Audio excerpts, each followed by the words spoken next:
These are my disclosures. Basically, all the authors are employees of Enanta Pharmaceuticals. So I'm going to start off with a quick overview of RSV's life cycle and highlight some of the antiviral targets being worked on. To start off, RSV binds to and fuses with the cell membrane.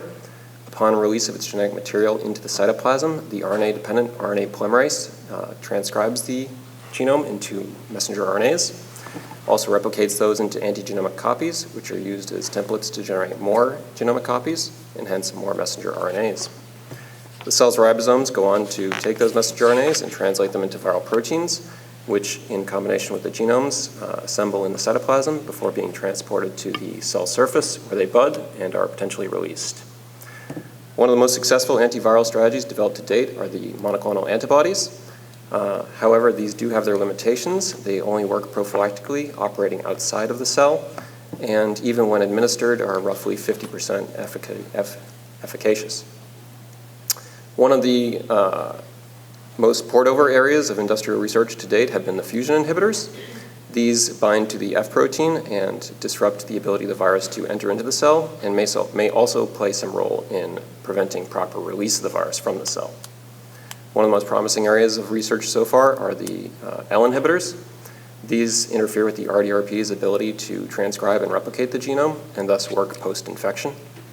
Another target which works post-infection are the N inhibitors. These target the nuclear protein of the virus, which is responsible for encapsulating the viral RNA, preventing viral RNA degradation, as well as assisting the RDRP in its ability to transcribe and replicate the genome. The compound I'm going to be talking about today is EDP-938, discovered by Enanta Pharmaceuticals, and it's such an N inhibitor, and thus works post-infection. So EDP-938 is not the first N inhibitor to be explored. That honor actually goes to RSV-604, a compound originally developed by, I almost said ReViral, by Arrow. Thank you. Arrow Therapeutics, and later picked up by AstraZeneca and Novartis. While it's no longer being pursued, it did have the opportunity to show clinical proof of concept in a clinical efficacy study where RSV-infected stem cell transplantation patients were given the compound, and those patients who were able to achieve drug concentration levels above the EC90 did show a greater than 2 log reduction in viral RNA level. EDP-938 has been discovered as a much more potent RSV-N inhibitor with no significant cytotoxicity. EDP-938 shows double-digit nanomolar potency across a range of RSV-A and B laboratory strains. Focusing in for a moment on the primary human bronchial epithelial cells, shown here in the table in yellow. These are the most clinically relevant cells in the table for people, and it's here that we see our most potent levels of activity for EDP-938. We also tested against a number of clinical isolates in vitro. Those were obtained both from the Netherlands as well as from the United States. And we maintained consistent levels of efficacy in all these different clinical isolates. Here we show the ability of EDP-938 to work post-infection. To talk about the experiment, first off, we started with infecting the cells, and they were treated with compound at either 2 hours pre-infection or 2, 6, or 24 hours post-infection.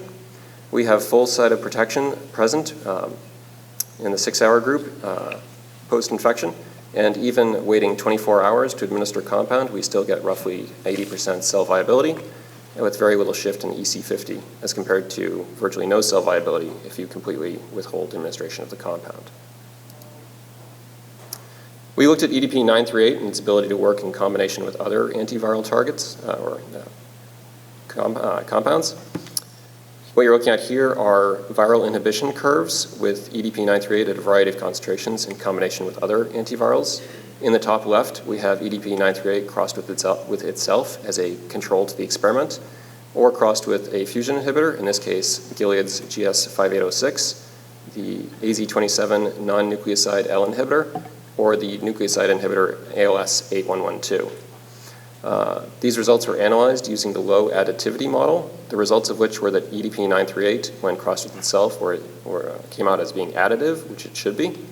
And in combination with these other mechanisms, we got moderate synergy observed, suggesting that combination of different mechanisms may provide a benefit.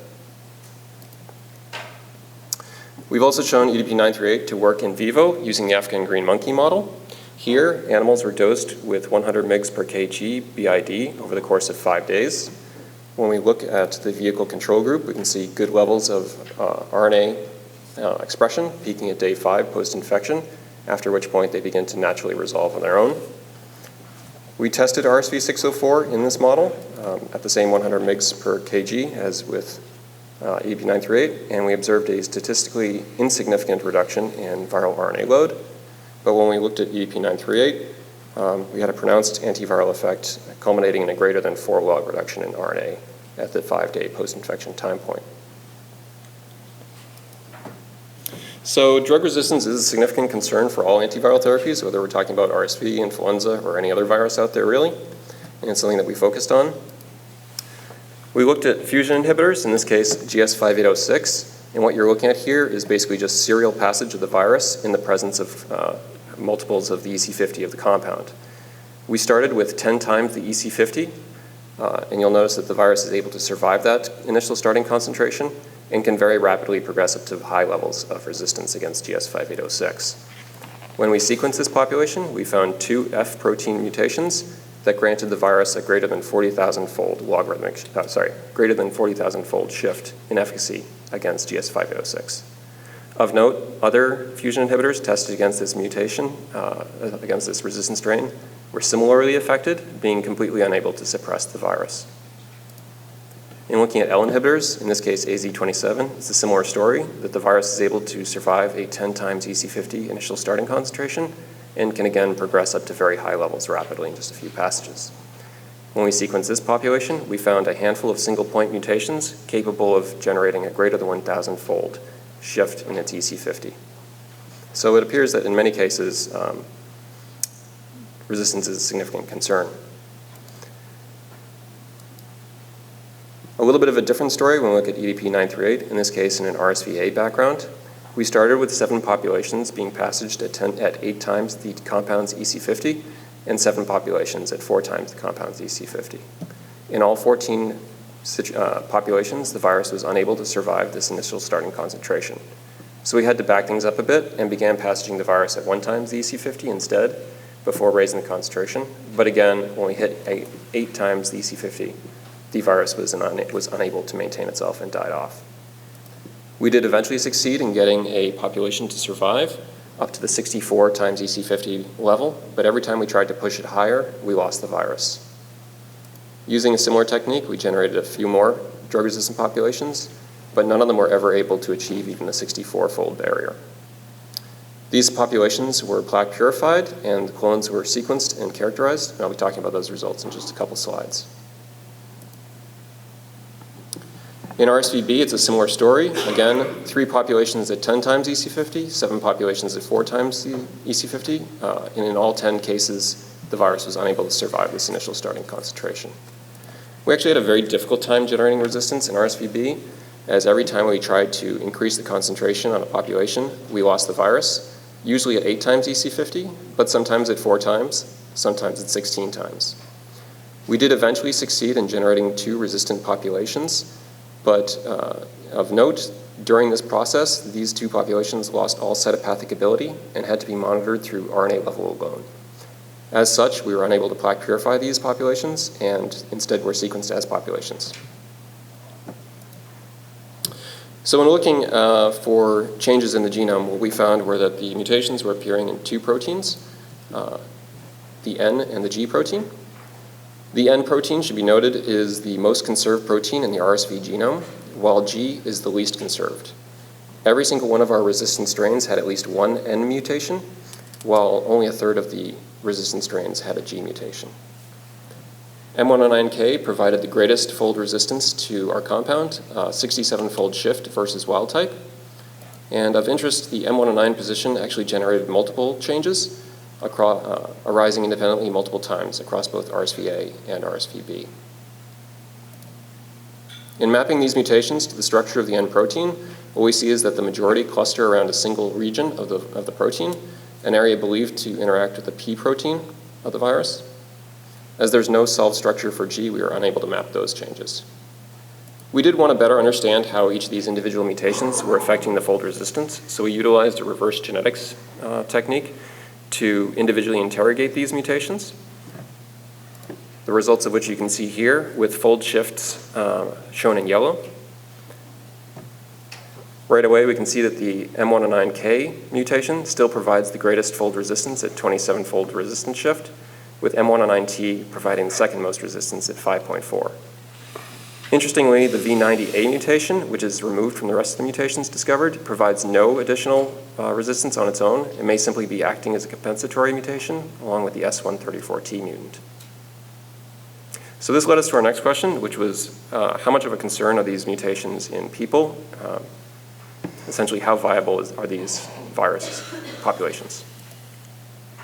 To get at the question of fitness, we used two metrics, the first of which was cytopathic effect.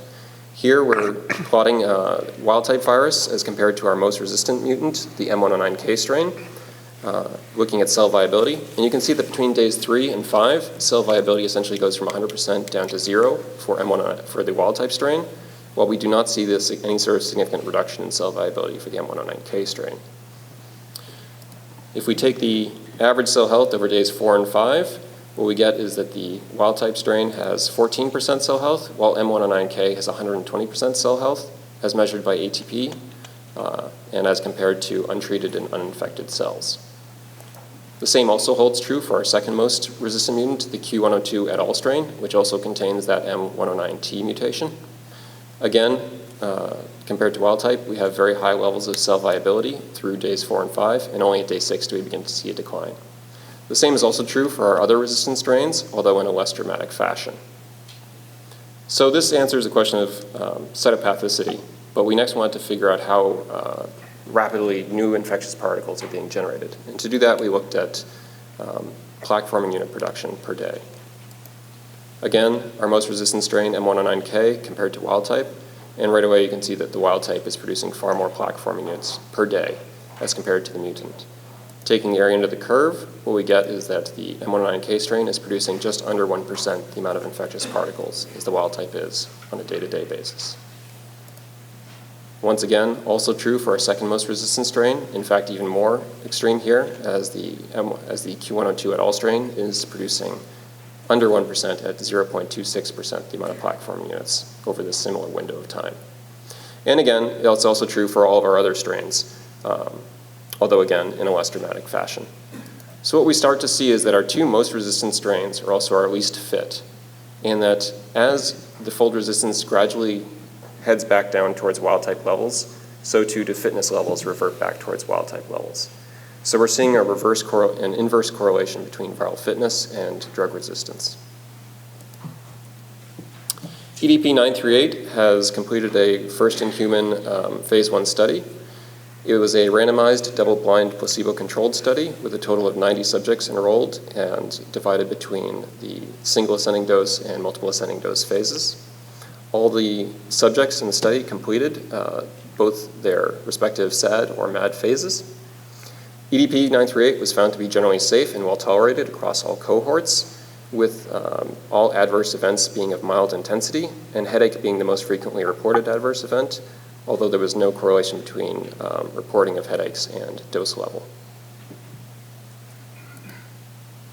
In looking at the PK data, what we see is a good correlation between the dose level of the cohort and the plasma level seen of EDP-938, and importantly, no statistical difference between the fasted and the fed groups.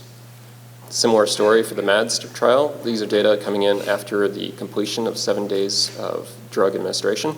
And again, we see a good correlation between dosing group and plasma level. So some of the take-home messages from these data are that EDP-938 is absorbed rapidly in a dose-dependent manner.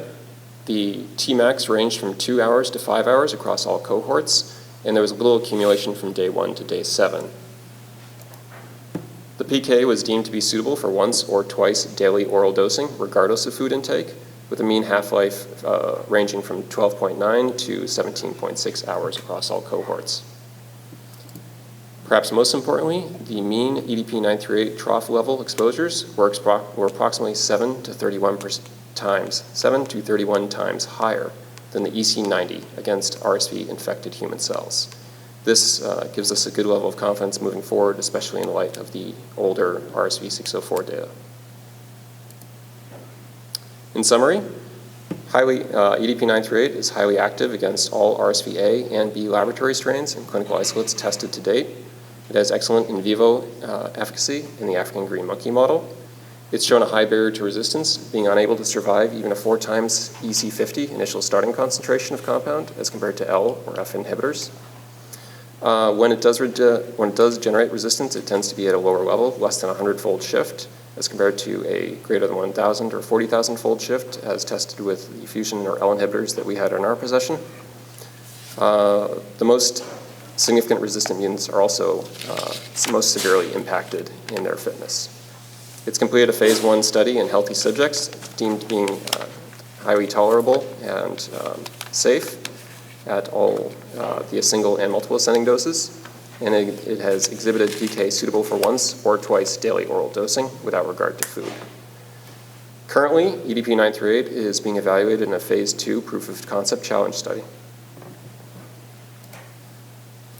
I'd like to acknowledge the variety of people who have been involved. Virtually all the people on this slide have been involved in bringing EDP-938 to this point, but special acknowledgement goes to Nicole McAllister, whose work you've seen a lot in the slides today, as well as Jonathan Castillo, who performed the reverse genetics work, and Kai Lin for his leadership throughout the process. Also, a special thanks to Natalie Atta and her clinical team, who are involved in virtually all aspects of the clinical study, and also a special thanks to the patients who were involved in that study. I thank you all for your time. I'd be happy to take any questions.